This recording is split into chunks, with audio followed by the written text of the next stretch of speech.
여러분 먼 길 오신다고 수고 많이 하셨습니다. 힘들진 않으셨습니까?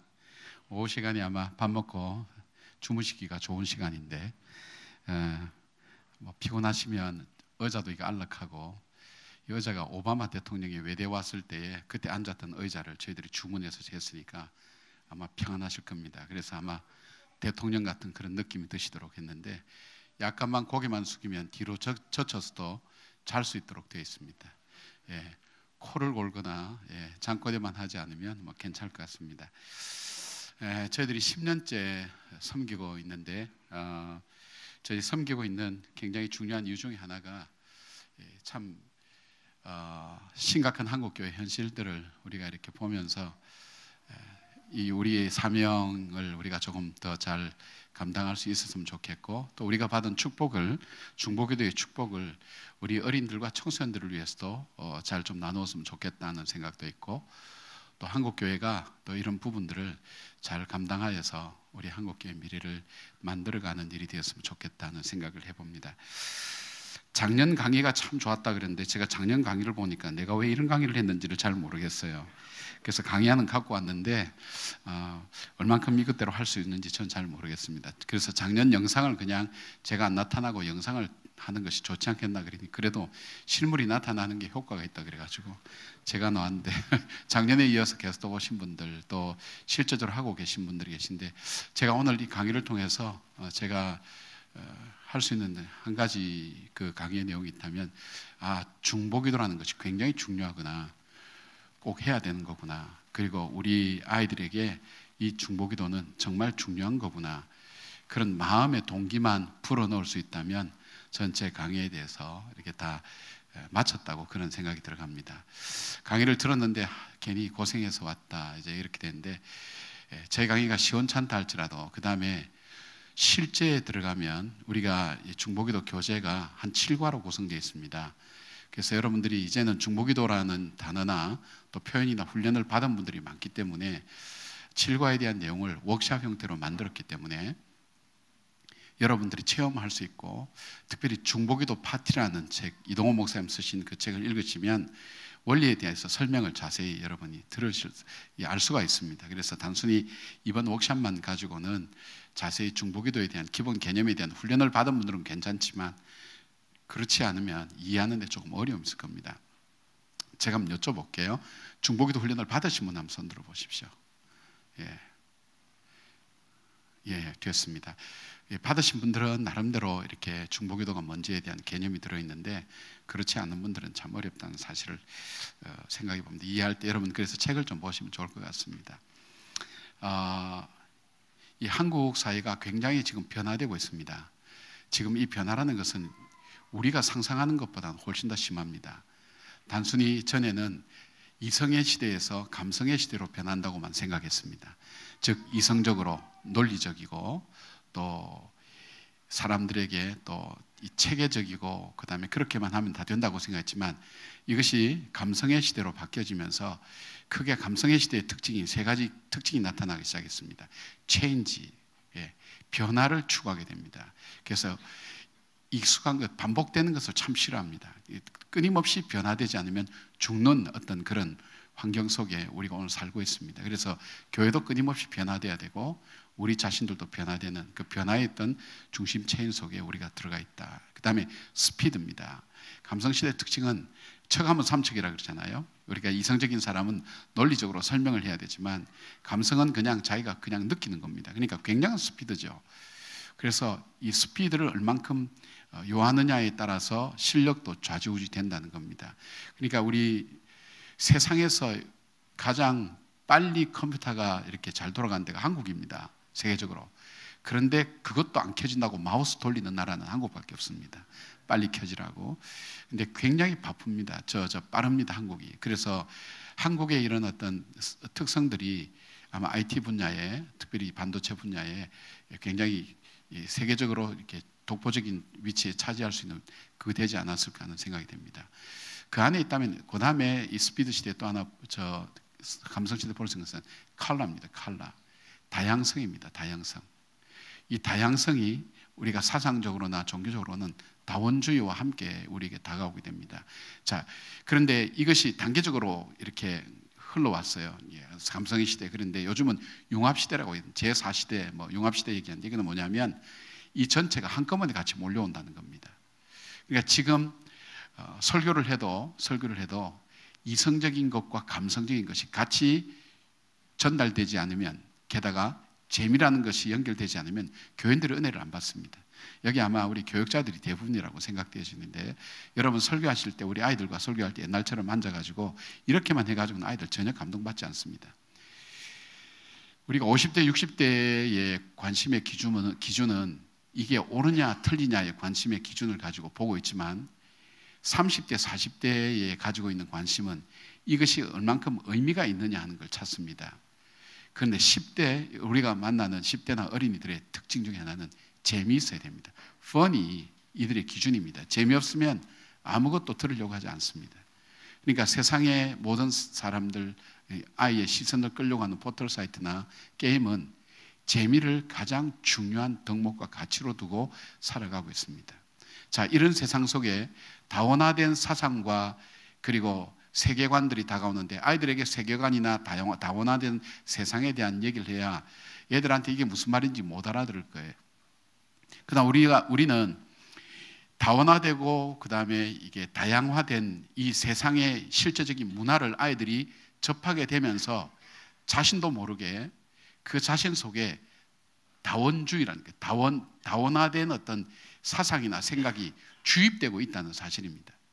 쉽게 말하면 아이들이 하는 게임이나 아이들이 부르는 노래나 놀이를 하다 보면 그 아이들 속에는 자연스럽게 이 세상 속에서 세상에 절대적인 것은 없다, 상대적인 것, 너도 중요하고 나도 중요하다는 그런 어떤 마음들이 들어오면서 뭐든지 절대적인 것은 없다. 왜냐하면 시간도 도대로 가기도 하고, 그 다음에 로봇의 인간의 뇌를 심어서 움직이게 하는데 이게 로봇입니까? 사람입니까? 그런 고민 안 해보셨죠? 지금 미국 실리콘밸리에서는 무슨 일이 일어나고 있는지 모릅니다.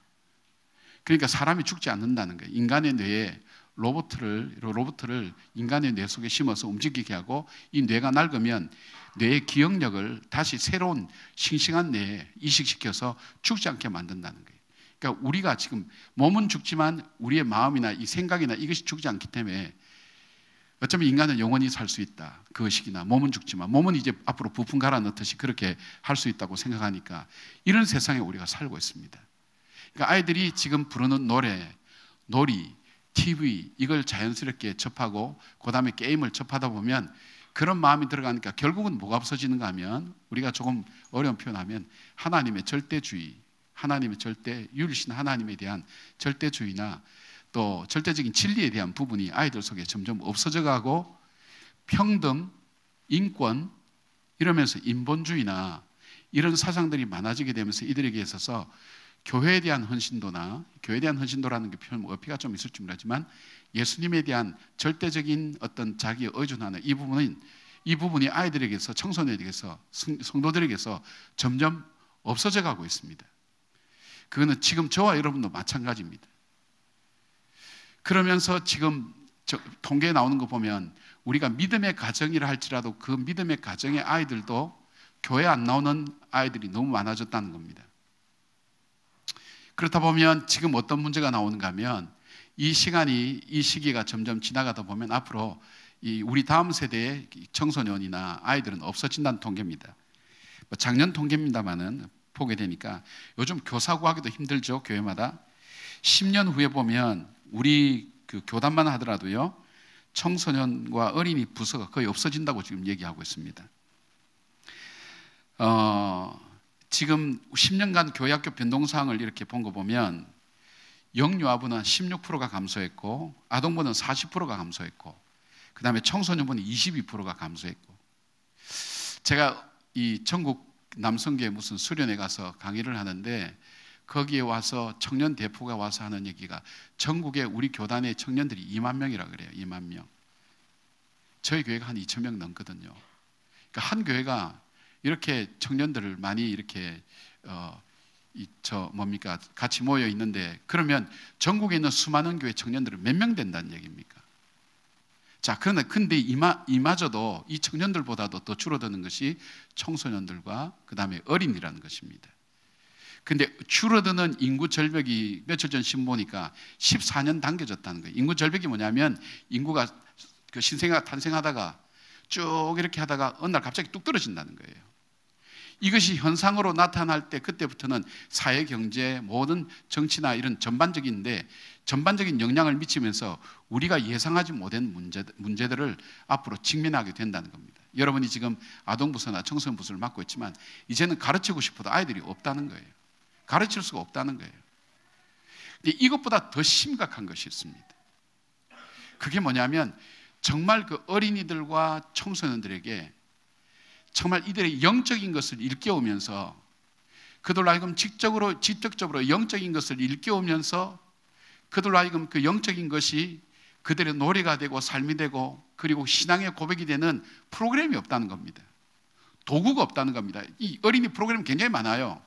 어린이 전도협회나 뭐 다른 데서도 많이 하지만은 가만히 보면 about 무엇에 관한 것은 되지만 직접 이 아이들이 영적인 세계를 경험하고 그리고 그것이 자기 삶에서 체험이 이루어지고 그걸 통해서 신앙의 고백이 이루어지고 얘들이 함께 훈련되어지면서 인성도 변하고 공동체성에 대한 것을 나타낼 수 있는 프로그램이 없다는 거예요.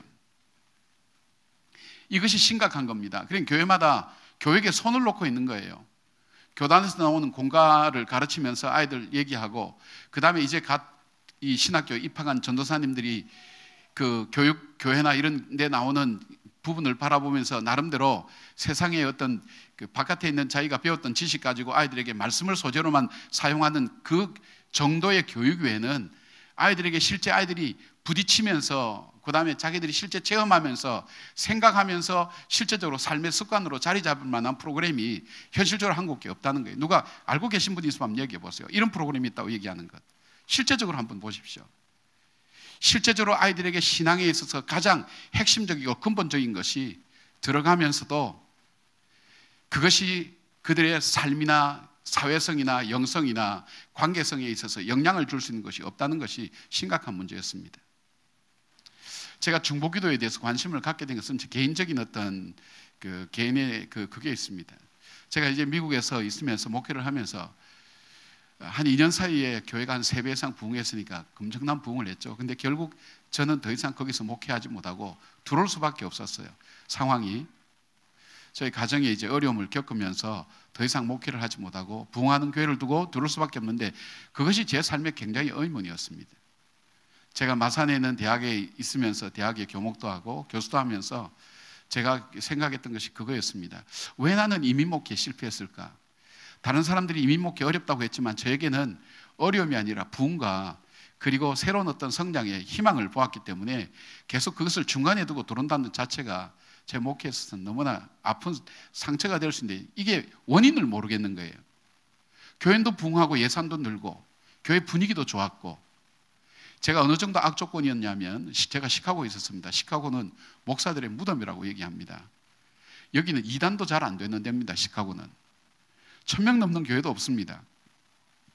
조금만 크면 나누어지고 갈라지는 그 교회에 그만큼 부흥과 성장이 갑자기 이루어지는 이 사람들이 굉장히 아쉬워하는 거예요. 자, 그런 곳에서 제가 그것을 그만두고 들어왔을 때는 제 나름대로 이 목회에 대한 어떤 마음의 이 안타까움이 많은 거예요. 왜 실패했을까?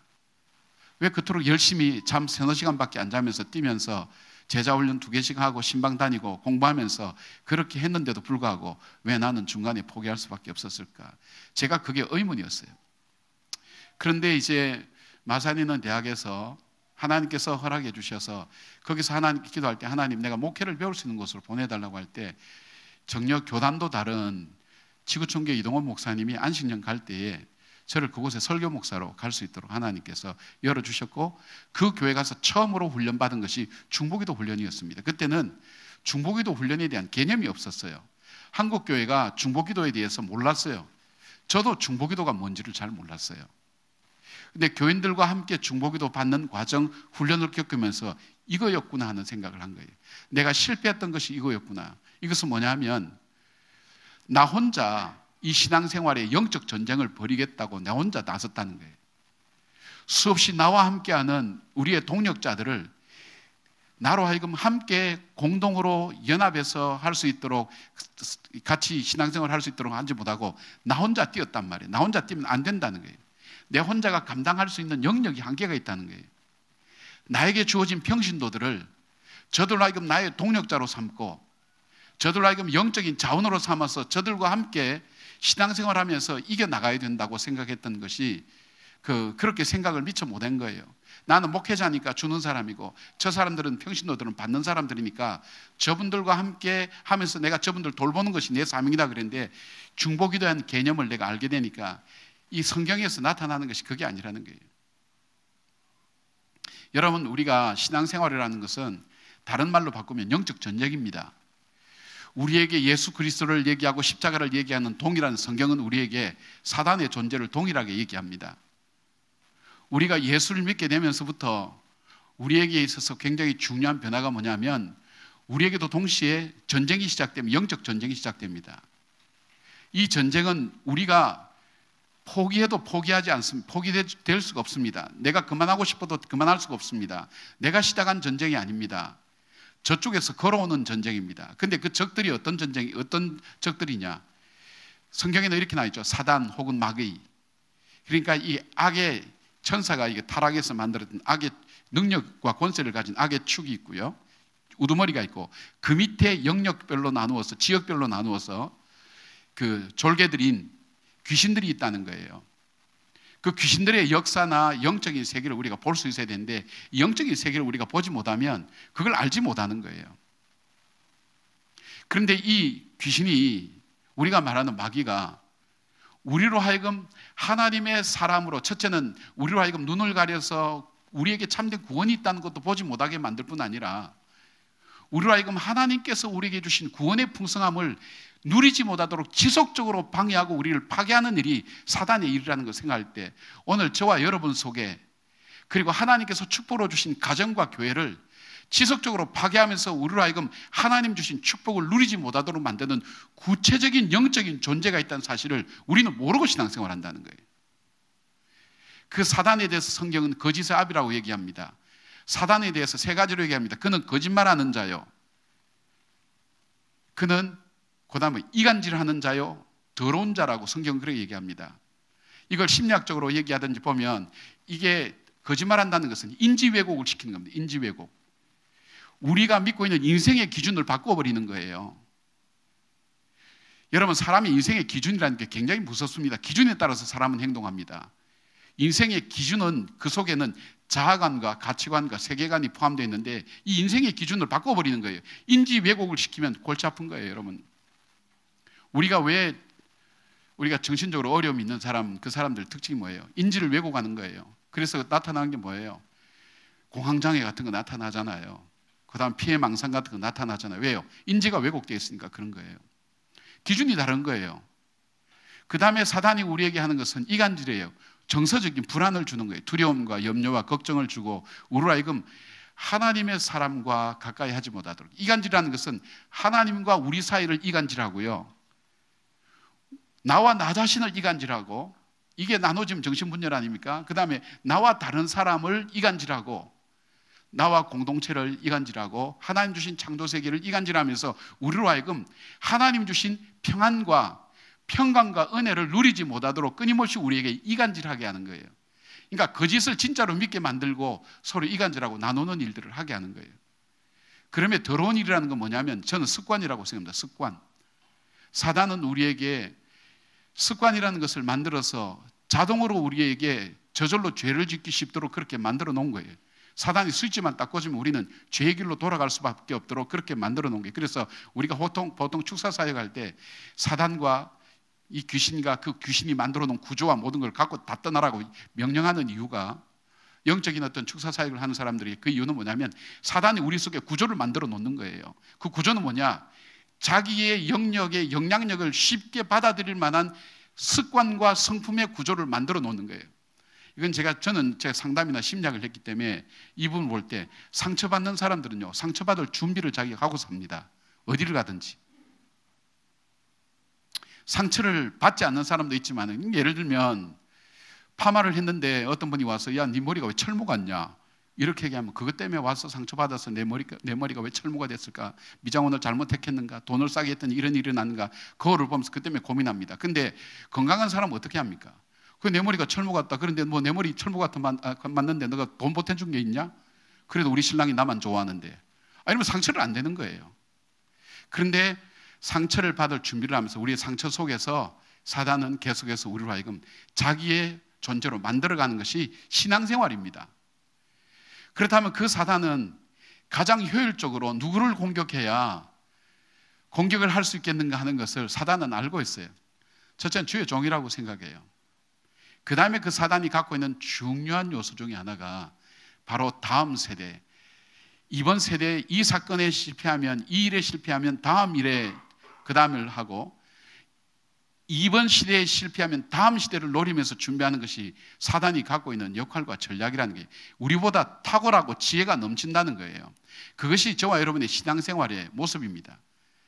그래서 주님께서 우리에게 가르쳐 주실 때 신앙생활에 대해서 신앙생활이 뭐냐 할 때 신앙생활에서 승리하는 삶을 살기 위해서 가장 중요한 것은 뭐냐면 정말 우리가 기도라는 것, 영적인 생활에 기도라는 것이 얼만큼 중요한가 하는 것을 우리에게 알려주셨어요. 자, 제가 지금 왜 이 중보기도가 기도라는 것이 왜 필요한가, 일반적인 기도에 대한 필요, 영적 생활에 대한 얘기를 했고, 중보기도가 왜 필요한가의 부분에 대해서 그는 하나님께서 우리에게 말씀해 주신 분이 있어요. 우리가 구속사적인 관점에서 바라볼 때 우리에게서 굉장히 중요한 건 성경에서 출애굽기는 구속사적인 그 관점에서 바라볼 때 굉장히 중요한 시사점을 우리에게 많이 줍니다. 그런데 광야에서 즉 아말렉과 싸울 때에 하나님께서 분명히 보여주신 것이 있는 게 뭐냐면 바로 여호수아가 전쟁할 때 이 모세가 산에 올라가서 손을 들면 이기고 손을 내리면 졌습니다. 뚜렷하게 보여주었습니다. 그래서 승리의 원인이 어딘가를 정확하게 보여주었습니다. 왜요? 그렇기 때문에 이스라엘 사람들이 모세의 팔을 받치기 위해서 아론과 훌을 거기에 내세워서 그로 하여금 팔이 내려오지 않게 했다는 것은 팔이 내려오면 지고 팔이 올라가면 이긴다는 것, 단순히 팔의 문제가 아니라 하나님께 기도할 때 현장에서 싸우는 바로 이 여호수아와 이 군대들이 승리하고 팔이 내려올 때 기도가 중단될 때 바로 현장에서 싸우는 여호수아가 패배하는 것, 여호수아의 전략에 달려있지 않다는 거예요. 우리 신앙생활에 있어서 중요한 것은 우리가 서로 기도하는 연합체요, 우리가 하나님께 기도할 때 바로 영적으로 승리할 수 있다는 걸 보여주셨고, 이 기도와 더불어서 중요한 것은 연합된 기도, 우리가 함께 연합해서 살아갈 때 중요하다는 거예요. 쉽게 말씀드리면 바로 여러분들이 가르치는 여러분의 어린이들도, 여러분의 청소년들도 여러분에게 있어서 굉장히 중요한 영적 자원이 된다는 거예요. 같이 더불어서 함께 협력해서 영적 전쟁을 벌여야 될 굉장히 중요한 용사들이라는 것을 우리는 잃어버리고 있다는 거예요. 우리가 평신도가 얼만큼 우리에게 중요한 존재라는 것, 목회에서도 중요한 존재라는 것도 생각을 못하지만 더 못하는 것이 뭐냐면 우리의 어린이와 청소년들이 얼만큼 우리에게 영적 좋은 자원인가. 저들은 일방적으로 사랑을 받아야 되고 일방적으로 케어를 받아야 되는 존재가 아니라는 거예요. 쉽게 말씀드리면 여러분이 가르치는 어린이들 통해서, 청소년을 통해서 선생님을 위해서 기도하게 만들어야 됩니다. 그 아이들이 선생님을 위해서 기도하게 만들지 못하면 교사로서 실패한 겁니다.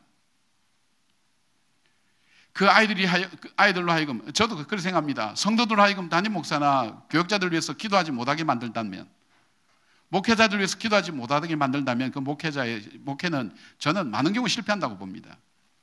왜냐하면 같이 협력해서 해야 되는 것을 하나님은 여러 차례 우리에게 보여주셨기 때문입니다.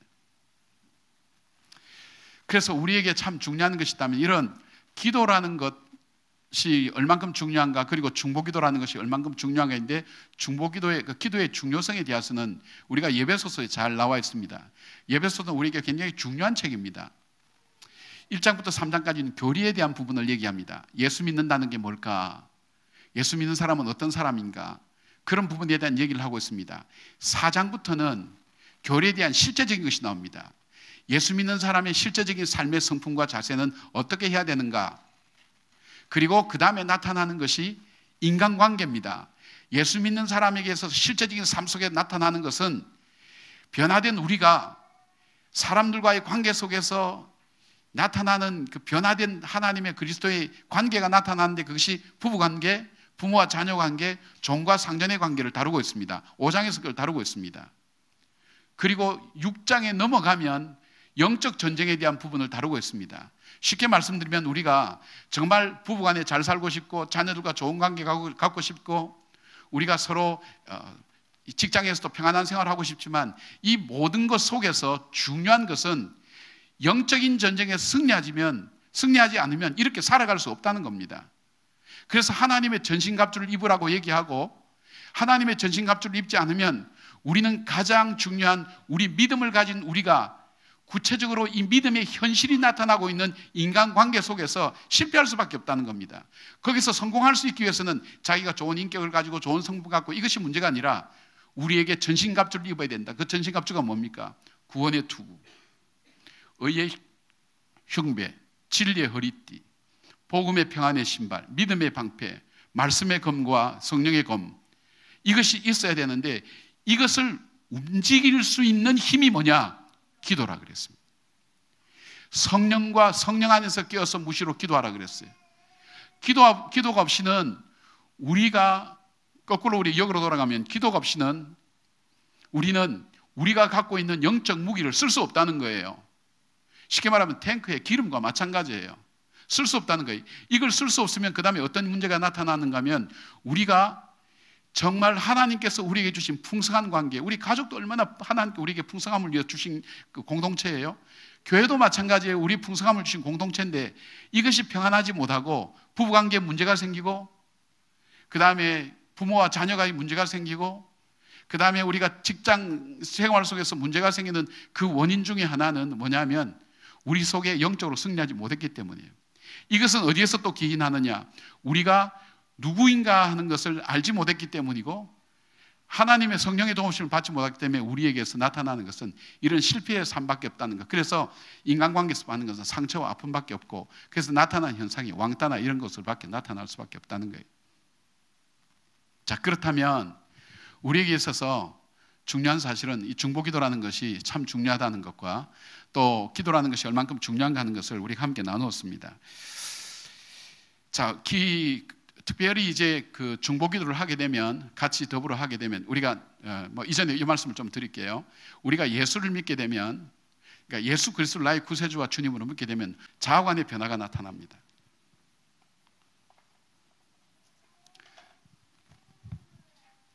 자아관이라는 건 뭐죠? 내가 나에 대한 이미지입니다. 그 다음에 나타나는 것이 세계관입니다. 그 다음에 가치관의 변화가 나타납니다. 우리가 예수를 믿고, 그러니까 예수 그리스도를 내가 나의 구세주와 나의 주님으로 영접하는 순간 우리 삶 속에 나타나는 변화는, 그러니까 예수를 믿는다는 건 뭐예요? 하나님 말씀을 믿는다는 거 아니에요? 믿음의 내용과 믿음의 대상을 안다는 거 아니에요? 그걸 알게 되면 우리에게 나타나는 것이 변화가 자아관의 변화고 세계관의 변화고 가치관의 변화입니다. 자아관은 뭐냐면 우리가 나에 대한 이미지인데 나에 대한 이미지는 주로 어떻게 형성됩니까? 어릴 때 경험이나 다른 사람이 나를 어떻게 보는 평가해서 나는 어떤 존재라는 것을 받아들이는데 내가 예수를 믿고 나면 성경의 자아관을 받아들입니다. 성경의 자아관은 뭡니까? 우리는 허물과 죄로 이미 죽었다는 거예요. 우리는 본질상 진노의 자녀라는 거예요. 우리에게는 희망이 없다는 거예요. 가치가 없는 존재, 그것이 바로 저와 여러분의 모습이라는 거예요.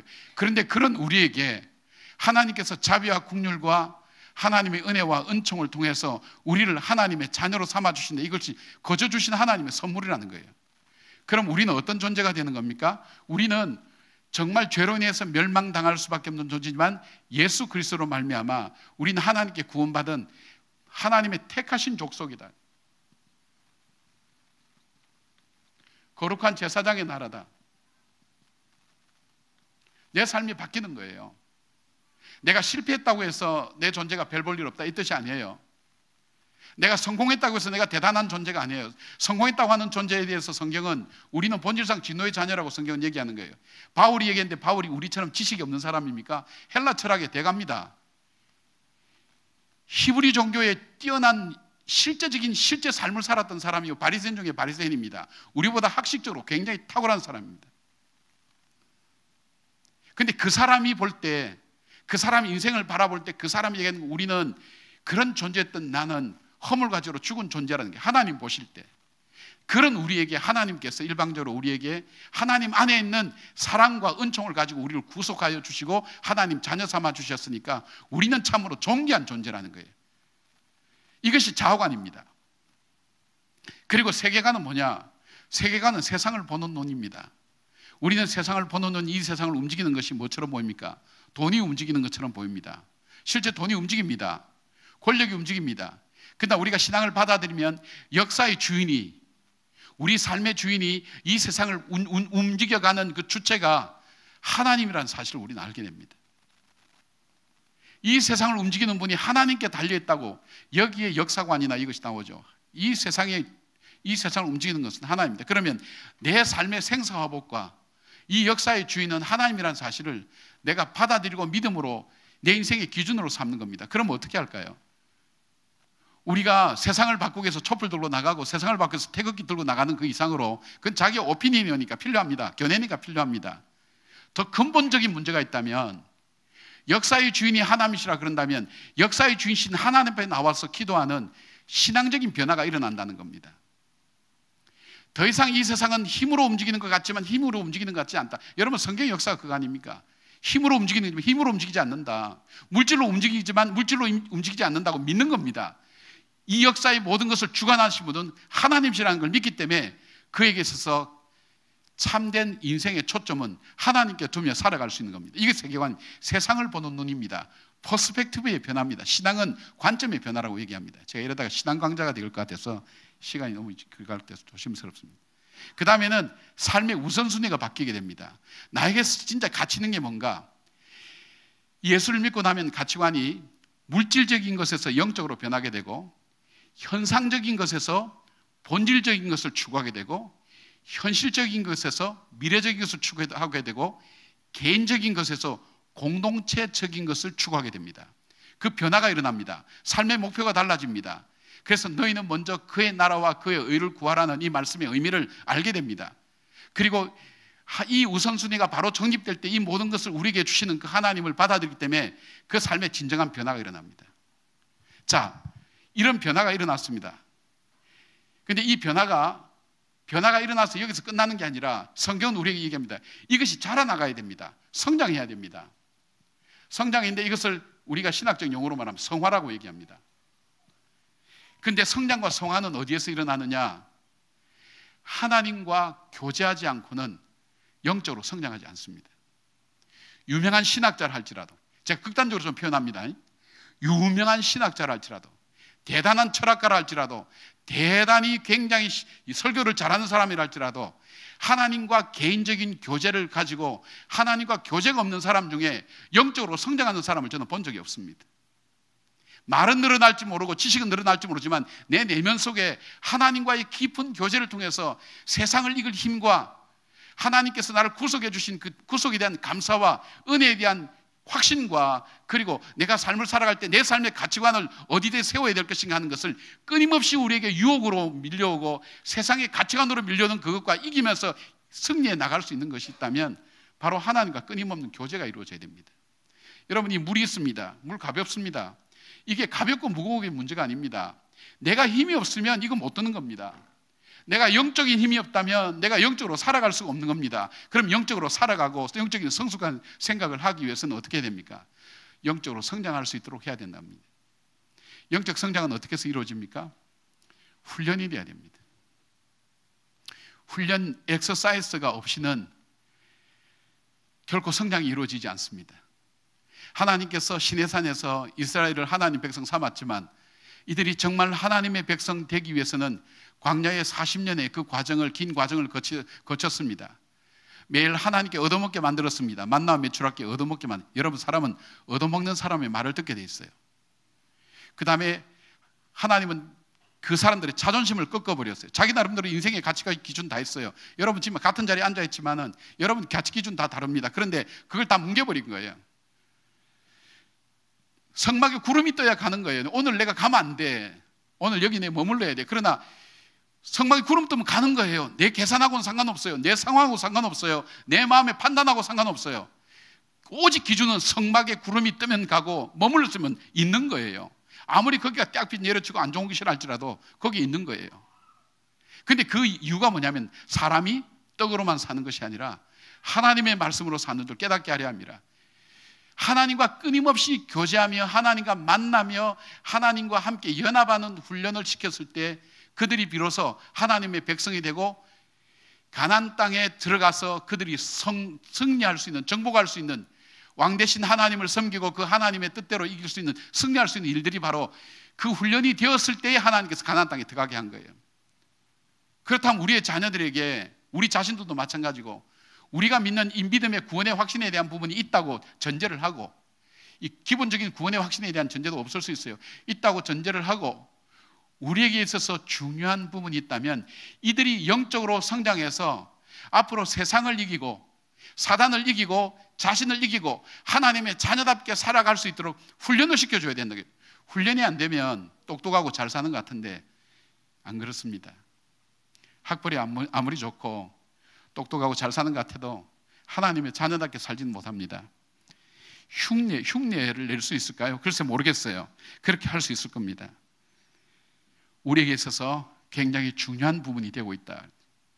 하나님과의 교제에 굉장히 중요한 요소가 된다. 또 하나 있다면 하나님께서는 우리가 연합해서 함께 기도하는 중요한 부분을, 엘리야가 열왕기상 18장 보면 엘리야가 이 아방의 군대와 바알과 아세라 그 신들과 제사장들과 싸웁니다. 850대 1입니다. 여러분 열왕기상 18장 보면 굉장히 중요한 대목을 하나 발견합니다. 그 뭐냐면 저녁 소재 드릴 때에 기도했어요. 이 850명의 이 사람들은 그들이 아침부터 그렇게 해서 막 몸을 상처를 내고 했지만 그들에게 변화가 없을 때 이 엘리야는 저녁 소재 드릴 때, 자, 저녁 소재라는 게 뭘까요? 이스라엘 백성은 하루에 3번 예배를 드렸죠, 그죠? 3번 제사를 드렸죠. 저녁 소재 드렸다는 것은 이스라엘 내에 경건한 사람들이 함께 모여서 하나님 앞에 자기 자신을 온전히 드리는, 함께 연합하는 그 중보의 그 기도 시간에 엘리야가 바로 850대 1과 싸우기 시작했다는 거예요. 자기 혼자 힘으로는 안 된다는 거예요. 함께 기도하는 공동체 안에서 그 공동체의 기도와 더불어서 850대 1과 승리할 수 있었다는 것을 얘기해 주는 거예요.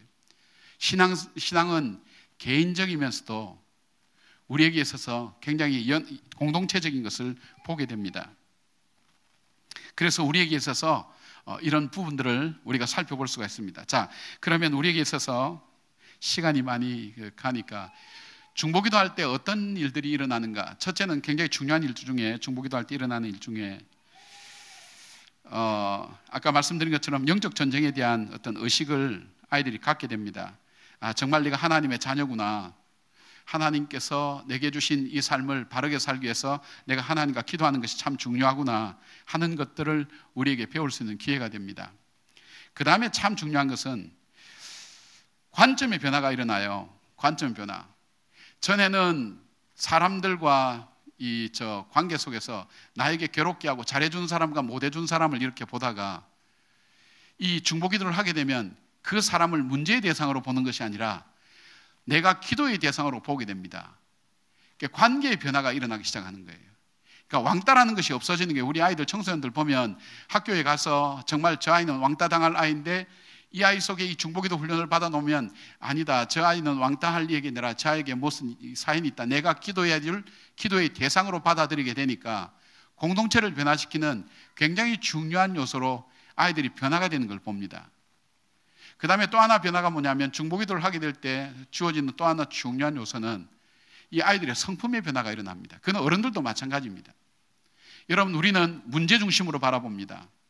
어떤 일이 났을 때 기도도 문제 중심으로 합니다. 그러나 저 사람을 바라볼 때 저 사람을 위해서 내가 기도해 주어야 될 부분이 무엇인가 하는 관점으로 바라보기 시작하니까 어떤 문제가 우리 마음속에 일어나기 시작하는가 하면, 아이들 속에 일어나는가 하면 그 아이들에게 있어서 문제를 바라보는 그 눈이 바뀌어서 관점의 변화, 그러니까 그 아이에게 있어서 장점이 뭐냐, 그 사람에게 있어서 기도해 줘야 될 제목들이 뭐냐를 찾게 되다 보면 긍정적이고 귀한 기도 제목들을 찾게 될 때 자기에게 부정적이면서도 세상을 바라볼 때 잘못 바라봤던 그런 요소들을 자기 자신이 바뀌어지면서 성품이 변화가 되는 거예요. 관점의 변화가 생기니까 성품의 변화가 오기 시작하는 거예요. 그 변화가 오니까 관계의 변화가 시작합니다. 변화가 일어나기 시작합니다. 친구들과의 관계가 달라지고 공동체 안에서 함께 하게 되고, 그 다음에 구체적으로 자기 선생님과 교회를 위해서 기도의 영역들이 넓어지는 것을 많이 경험하게 됩니다. 그리고 영적 관심의 증대가 이루어집니다. 기도라는 것이 뭔지 아이들이 구체적으로 알기 시작할 때 그들이 하나님과 교제한다는 것이 어떤 것인지에 대한 훈련을 실제적으로 체험하면서 그들이 경험하면서 알게 됩니다. 더 나아가서 그들의 기도가 구체적인 삶으로 이어질 때 구제로도 이어지고 사랑으로도 이어지는 구조를 우리는 바라보게 됩니다. 그리고 중요한 것은 그 중보기도를 하는 그 아이들을 통해서 선생님도 우리가 중보기도 해야 될 대상으로 그들이 받아들이기 시작합니다. 쉽게 말씀드리면 내가 선생님을 영적으로 도울 분이라고 생각하는 거예요. 나는 사역의 대상이고 선생님께 도움을 받아야 된다는 그런 사고방식이 떠나서 중요한 것은 나도 선생님을 위해서 뭔가를 해야 되는 사람이라는 것을 알게 되기 시작하는 거예요. 굉장한 변화입니다. 그것은 사역의 동력자를 만들어가는 겁니다.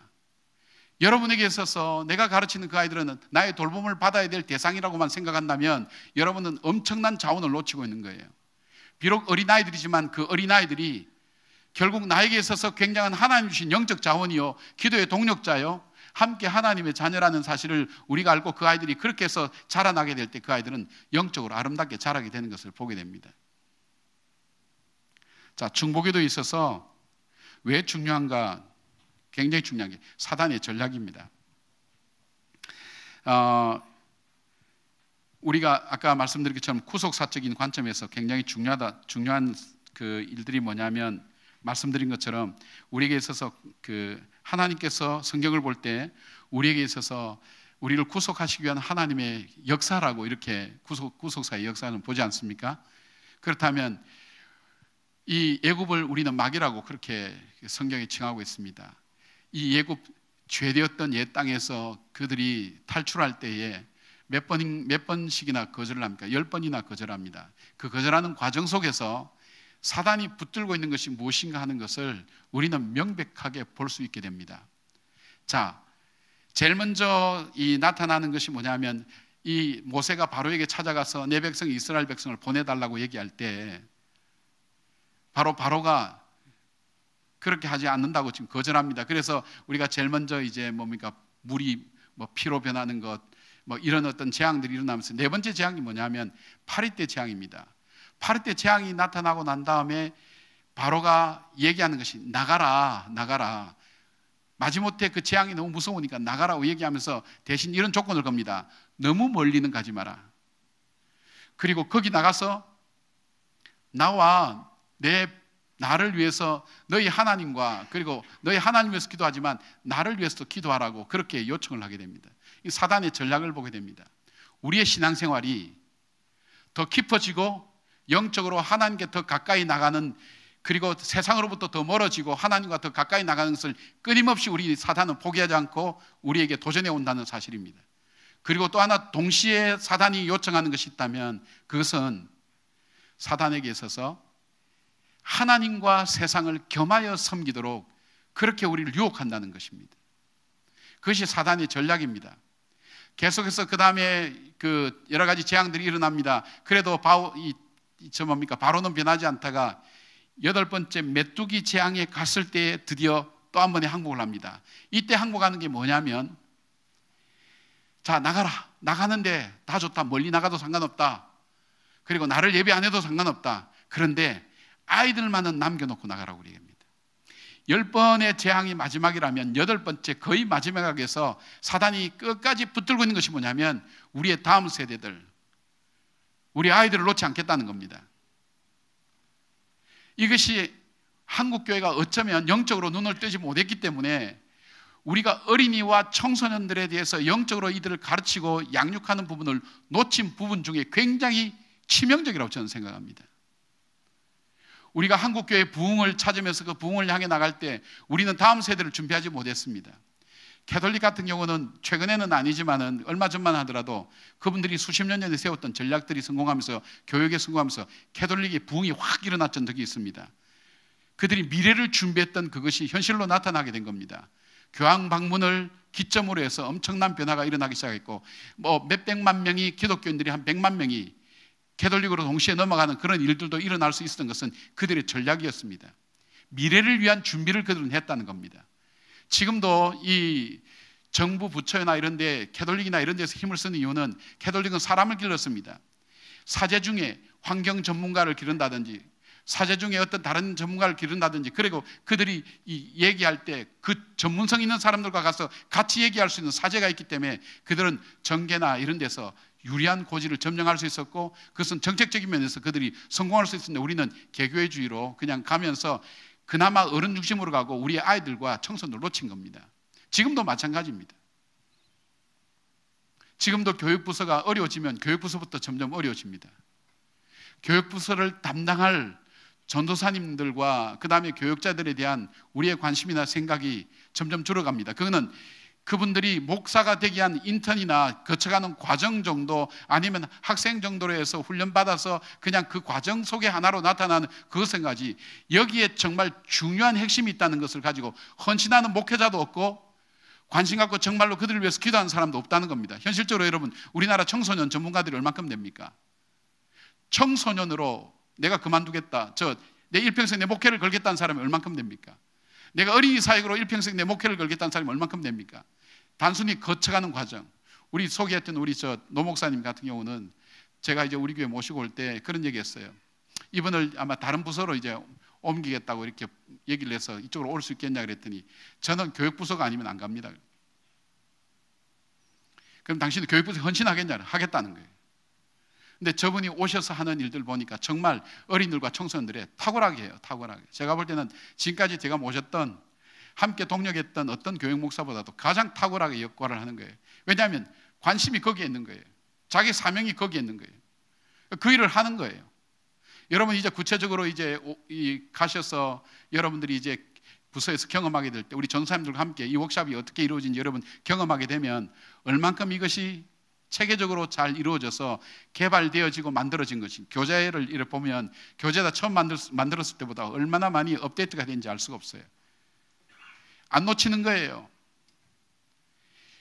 공산당들도요, 중국 공산당들도요, 아이들에게 이 전도하면 굉장히 중보를 때립니다. 이단이 관심 가는 게 어딘지 압니까? 어린이들입니다. 청소년들입니다. 어디를 노려야 되는지 아는 거예요. 여러분, 우리가 중고등학교나 기독교 미션 스쿨이 가장 많았던 곳이 우리 장로교입니다. 우리 교회 및 개신교가 많았습니다. 유치원이나 이런 어린이집 많았습니다. 이제는 이단 종파나 아니면 다른 교단에서 갖고 있는 것이 어린이 교육과 그리고 청소년 교육, 그들이 집중합니다. 급성장하고 있습니다.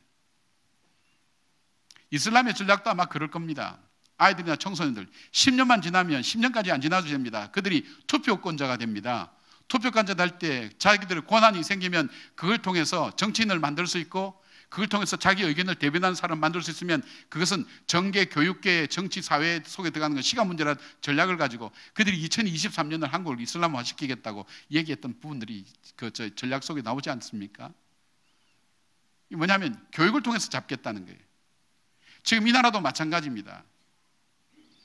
교육이 잡히니까 어려워지는 거예요. 우리가 놓쳤던 것, 바로 사단이 다음 세대를 허락하지 않는 것, 우리에게 다시 깨어서 다음 세대를 향한 우리의 고민과 기도가 하나님 앞에 이루어져야 된다는 겁니다. 자, 그리고 9번째, 흑암이 일어나고 난 다음에 일어난 것이 뭐냐면, 다 나가라, 아이들도 데리고 나가라, 대신 그 대신 짐승은 두고 가라는 거예요. 하나님 앞에 예물을 드릴 그 짐승, 물질로도 볼 수 있고요, 하나님께 예물로 드릴 것들을 두고 나가라는 거예요. 쉽게 말하면 하나님께 더 이상 헌신할 거리를 만들지 말라는 거예요. 사단이 우리로 하여금 끊임없이 우리에게 계속해서 넘어지는 것은, 너희 삶에 주신 달란트와 너희에게 하나님 주신 그 모든 것을 가지고, 너희 그것을 가지고 하나님 위해서 봉사하거나 하나님 위해서 섬기지 말라는 거예요. 여러분, 우리가 이게 생각해 볼 수 있잖아요. 이스라엘 백성이 출애굽했어요. 출애굽해서 시내산에 가서 모세가 산에 올라갔어요. 율법을 받으러 간 사이에 아론과 중심으로 그 남은 사람들이 만든 게 뭡니까? 금송아지 만들었습니다. 이 금이 어디서 났습니까? 성경에 보면 하나님께서 이스라엘 백성들에게 애굽 사람의 은혜를 잊게 만들었습니다. 그리고 그들이 출애굽할 때 금을 받도록 만들었습니다. 근데 그 금을 가지고 벗게도 만들 수 있었지만 그 금을 가지고 그들이 금송아지를 만들어서 하나님을 배반한 일을 했습니다. 자, 그들이 죄를 지을 때, 그날 아침에 죄를 지을 때 뭘 먹고 나왔습니까? 만나와 메추라기 먹고 나왔습니다. 하나님이 주신 만나와 메추라기 먹고 그들은 죄를 지었습니다. 자, 그들이 어떻게 죄를 지었습니까? 하나님이 보호해 주신 구름 기둥과 불 기둥 아래서 죄를 지었습니다. 자, 이 굉장히 아이러니하지 않아요? 하나님께서 내게 주신 축복, 그것을 내가 하나님 앞에서 내가 온전히 헌신하고 하나님을 믿고 믿음으로 따라가지 못할 때 하나님이 주신 나에게 축복이 나로 하여금 하나님을 대적하게 만들고 영적으로 어둡게 만들어가는 겁니다. 여러분은 우리 가정에 주신, 우리 교회에 주신, 공동체에 주신 가정이 진심으로 하나님이 우리에게 주신 축복이라고 생각해 본 적 없습니까? 아이들이 울면 조용히 하라고 그럽니다. 제가 어제 주일도 여기 제 방에 있으면 바로 옆에 놀이터가 있기 때문에 얼마나 시끄러운지 모릅니다. 아이들 뛰어오는 소리가 너무너무 시끄럽습니다. 얼마나 기쁜 소리인지 모릅니다. 장로님 한 분이 그런 얘기해요. 목사님, 우리 교회는 아이 울음소리 없어진 지가 꽤 됐어요. 그러면서 우시더라고요.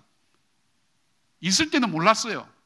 지금 나에게 준 한 어린이가 얼만큼 소중한 하나님 주신 나에게 주신 것이고, 나를 그 어린아이에게 맡겨줬을 때는 그 어린아이를 통해서 하나님 주신, 내게 주신 달란트와 내게 주신 재능을 통해서 그 아이들을 하나님의 사람으로 만들어가는, 헌신을 하지 못하도록 막는 것, 그것이 사단의 최후 전략이라는 것 아셔야 됩니다.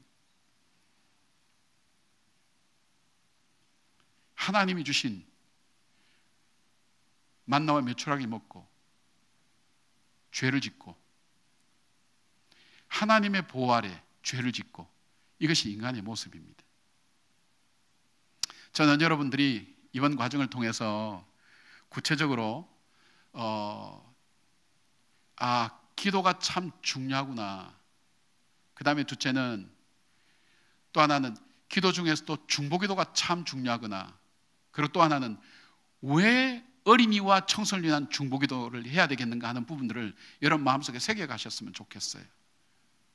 그래서 이것만이 나에게 지금 주어진 아이들이 2명이든 3명이든 작든 이 아이들을 하나님의 사람으로 길러가고 이들로 하여금 하나님과 교제하며 영적으로 성장하며 저들로 하여금 하나님 앞에 이 세상과 싸워서 하나님의 거룩한 나라를 만들어가는, 의와 희락과 화평의 나라를 만들어가는 하나님의 일꾼으로 만들어가는 일에 여러분에게 맡겨주신 하나님의 사명을 감당하는 기회로 여러분 마음속에 되새겨졌으면 좋겠어요.